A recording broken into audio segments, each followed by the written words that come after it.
Hi, I'm Eric, and I'm a social studies educator, historian, and host of this, the Everything is a Primary Source podcast. I'm also an avid collector of popular culture artifacts. I love what I find at thrift store outlets, garage sale leftovers, and what I spot just making my way around the built world. I enjoy sorting through boxes of free books and magazines, not to mention online collections like Internet Archive, and of course the Library of Congress. But you don't need to spend your time digging through bins or following online rabbit holes to get a look into the past. The movies and TV we watch, the books we read, and the games we play are all documents of the past. So is fashion, food, music, toys, even the roads we travel on and the places we live and work in. Everything is a primary source. This podcast is the result of exhibiting these kinds of artifacts in public, getting passersby to select an item they connect with, and then chatting with me to see what it says about the time, place, and people who made it. The conversation you are about to hear, therefore, is your history, my history, our history, through popular culture.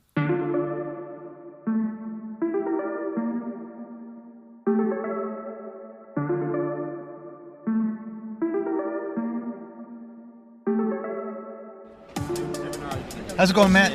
It's going pretty good. NCSS, have you been to NCSS before? Once before, when they were in Philadelphia about 2 years ago. Okay, that's not terribly far, but it's super easy when you're in Haverhill, Mass, and you just come right over to Boston, right? Oh yeah, it was an easy drive this morning. Almost habitually, like you didn't have to think about the twists and turns or anything like that. Good old I-93. Yep, it seems to be the drop-in. I'm from more the seacoast New Hampshire area, and it seems like fewer of us come from 95 into Route 1. It seems like the 93 people from Concord south through Haverhill, Mass, are the big contributors to the Boston crowd here. Yeah, well, I'm originally from Rochester, New York, and then I moved to Haverhill, Mass, but I just recently bought a house in Londonderry, so it was a very easy drive this morning. Oh, even easier, yeah. If you don't mind me asking, Rochester itself or one of the surrounding? Gates, New York is originally where I'm from. I'm very familiar with that area because my wife is from Spencerport. Oh, you're right next door. Right, Gates and Spencerport, Gates Chili, right? It's not chili, it's Chili. Thank you. Garbage plates. What's your favorite spot for garbage plates? Nick Tahoe's, right? The original, right? The original. They had a place on Monroe Ave or Ridge called Steve T's Potatoes, and that was Nick Tahoe's satellite, right? Yeah, and then they separated. And my favorite is it's actually even I think it's in Gates Center is Wimpy's. Yes, that was the big high school hangout when I was growing up. I could tell. I didn't go to school there, but I could see from all the stuff they have on the wall that it's very connected to the high school right nearby. In fact, I think I didn't wear it today. I have Popeye themed socks that I was going to wear. And so Wimpy's, pop culture, all this stuff. But anyhow, we're glad to have you here in New England. I feel like there's an upstate New York, especially Western New York, connection to New England. It's probably because it shares a lot of the similarities of the environment. It looks pretty much. Yeah, I would say so. It was a very easy transition from moving from Rochester to Haverhill, Mass. It was very simple to flow right in. I had no hang-ups about moving from Western New York over to Eastern Mass. Yeah. The people are about the same, nice and friendly. Right. and just similar demographics. A solid working class, a lot of Irish in both places. Irish festivals going on. Both were mill towns where I was moving to, so. Not a huge transition as far as the history of the place and everything like that. So, did you go to high school in New York? Yep, I went to Gates Chili High School, High Spartans. Then I went to State University at Fredonia, where I got my bachelor's. And then I move around a lot, if you can't tell. I went to Kansas after for a little while, for 4 years, where I taught Kansas history. Don't worry, the irony is not lost on me there. And then I got my master's degree at Emporia State. Emporia State, the home of Veterans Day, is Emporia.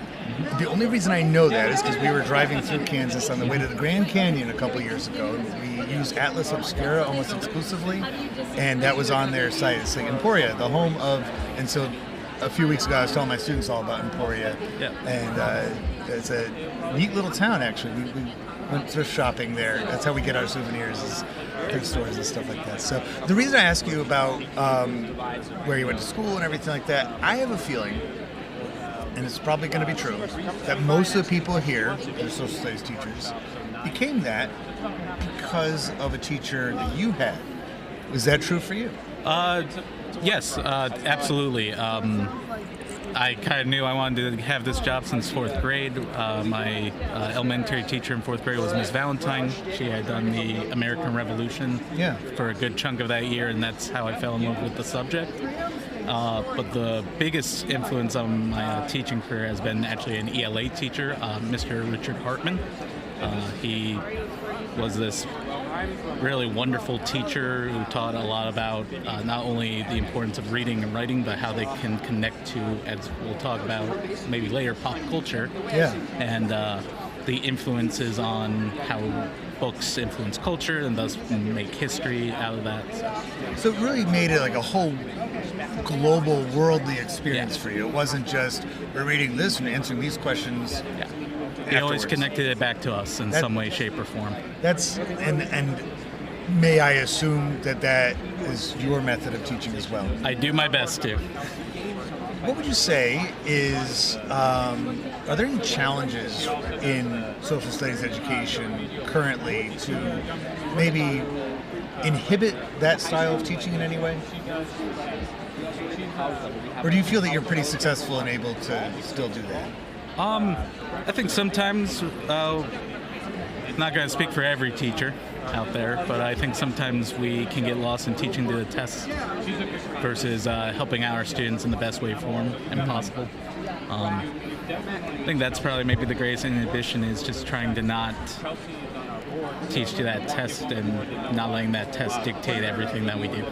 What are some of your methods that you employ, or particular lessons that you feel are like your thing to make sure that you're not just teaching to a test?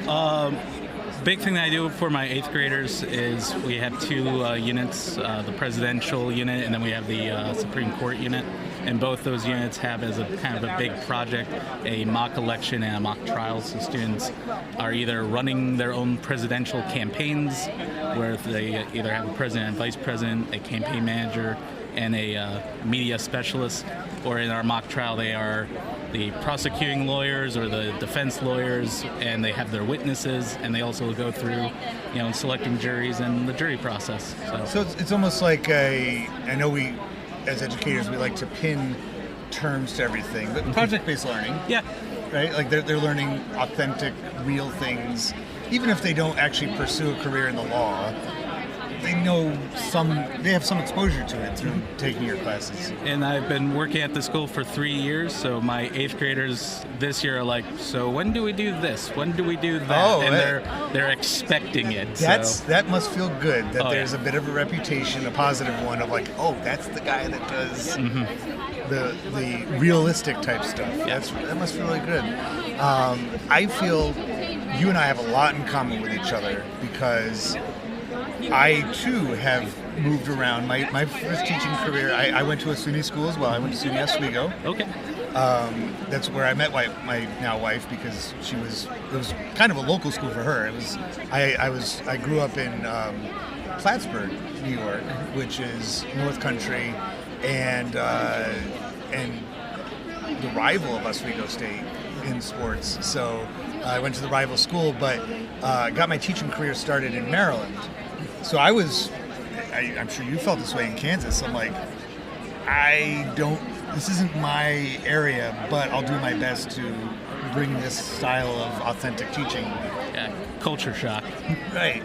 But as somebody who got into the profession for what it sounds like all the right reasons, that probably wasn't too much of a struggle, right? After the initial shock of...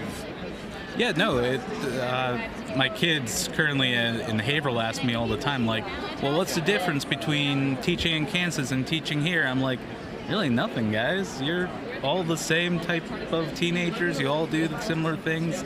Teaching you is no different than me teaching out in Kansas. So, and they're like, oh, but we're better, right? Of course. Yes, yes. As long as there's nobody from Kansas listening right now, you can... Did you know that Everything is a Primary Source now has a series of short videos which, like the podcast, teach social studies concepts through popular culture? Check out the Everything is a Primary Source Finds playlist on YouTube for quick overviews of the artifacts I uncover at Goodwill outlets, pick up from the side of the road, or resurrect from my youth, because I don't throw much out. These are great class starters for teachers, and because each clip ends with citation, they're great for students too. Furthermore, EPS Finds episodes become the starting point for the open source Everything's a Primary Source project, which encourages you and your students, if you have some, to add to the conversation. Or you can just enjoy them as you would any one of the other billions of clips on YouTube. It's up to you. Go to YouTube and become a subscriber to the Everything's a Primary Source channel today.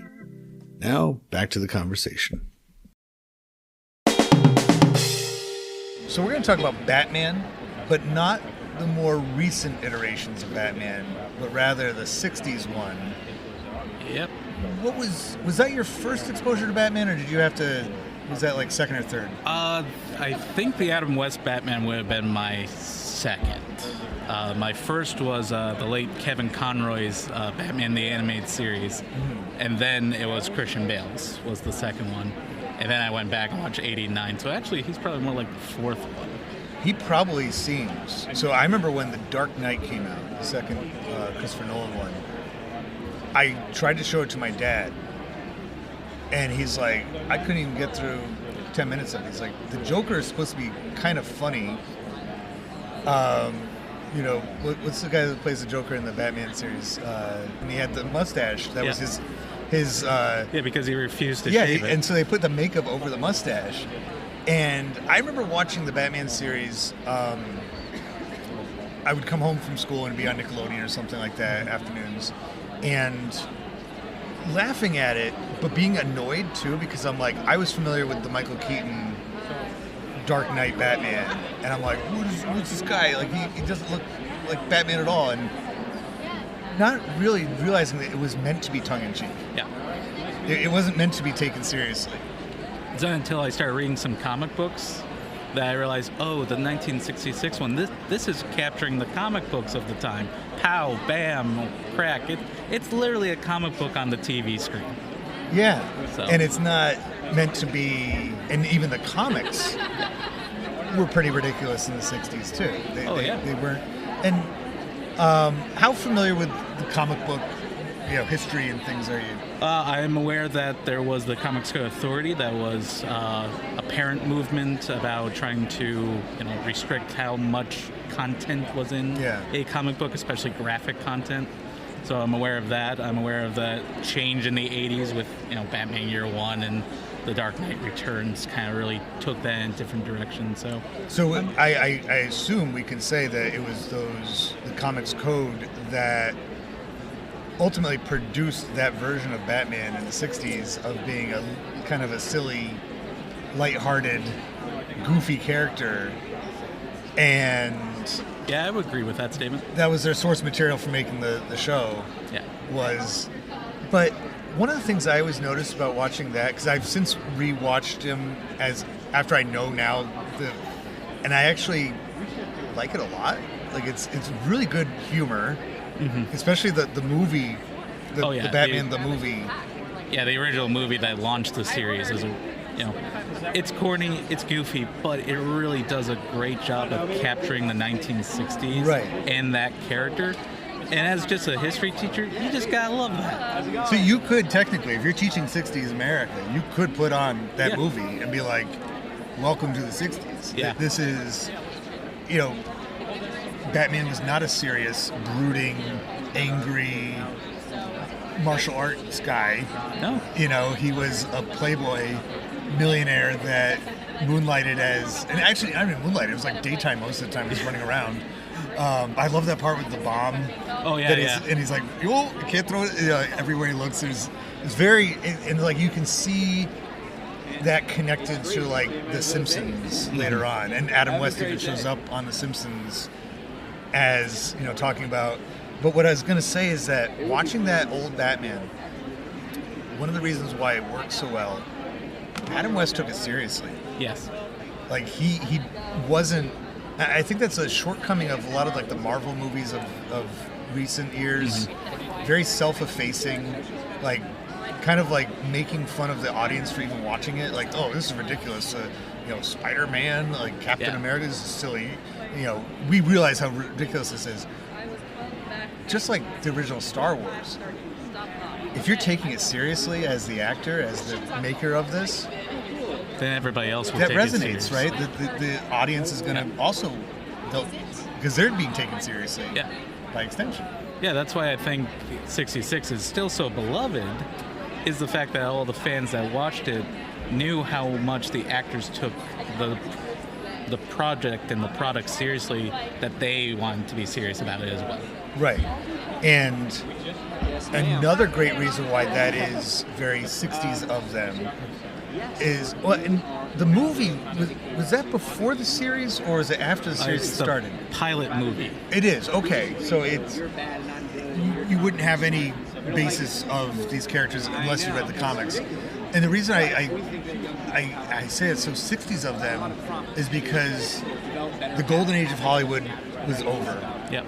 TV killed that, right? And so it's like, what better way?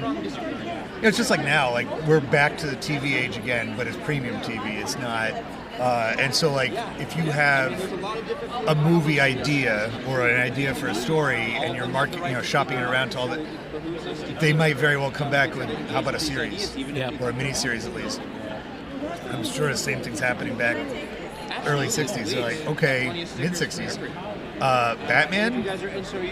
Yeah, we can make a movie, but it's only going to introduce the show. Yeah. I mean... No, I can see that totally. Also with the fact of how Batman is portrayed, it really is that colorfulness.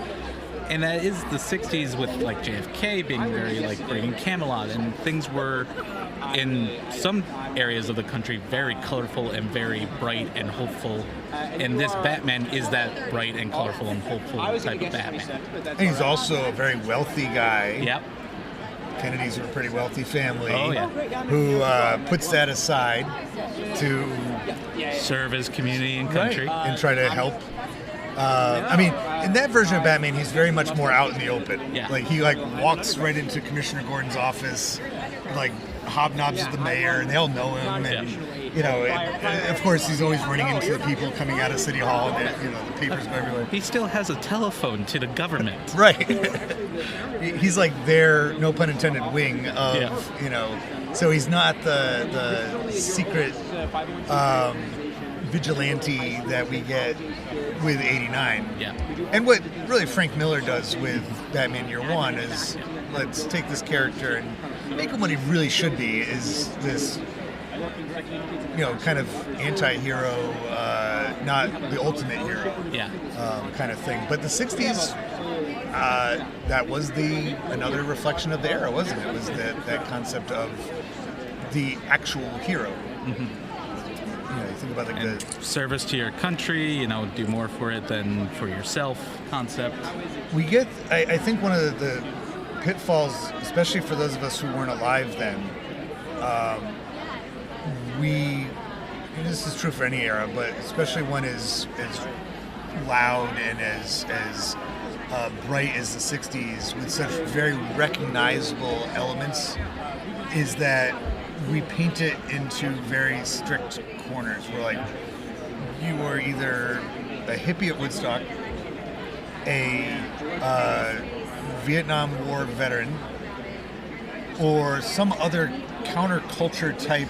Like, nobody was straightforward, you know, all-American. But I'm like, Richard Nixon won in 68 2 landslide elections with that Boy Scout Batman approach, right? Of salute the flag and, you know, the silent majority attitude. So, you know, that's actually a still fair representation. You know, Batman doesn't have to. I know there's some episodes of that show is like doing like the groovy dance and all that, go-go dancing, and kind of nodding to the counterculture in that way. But ultimately, he is a good American. You know that in both facets of his life, he is serving the public. And probably in this show, he's more of a Boy Scout than the Man in Blue. Superman in this show. Yeah, because Superman was kind of old news in the 60s. Yeah.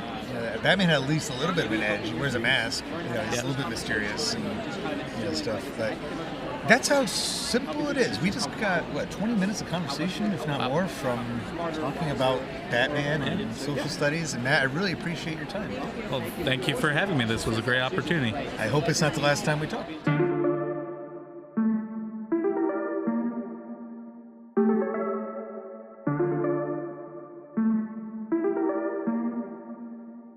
Popular culture, by definition, connects and unites us, and proves that people of different backgrounds, in fact, have a lot in common with one another. I hope you enjoyed this conversation, at least in part, for that reason. If it connects with you and you'd like to add to it, or any of the podcast episodes, just visit everything-history.com and search for the Everything as a Primary Source project, which can be found in the classroom section of the website. We'd love to hear what you have to say. Be sure to rate and share this podcast wherever you are listening to it now, and follow Everything as a Primary Source on social media, including YouTube and especially Instagram. Thank you for listening to the EPS podcast, where everything is a primary source.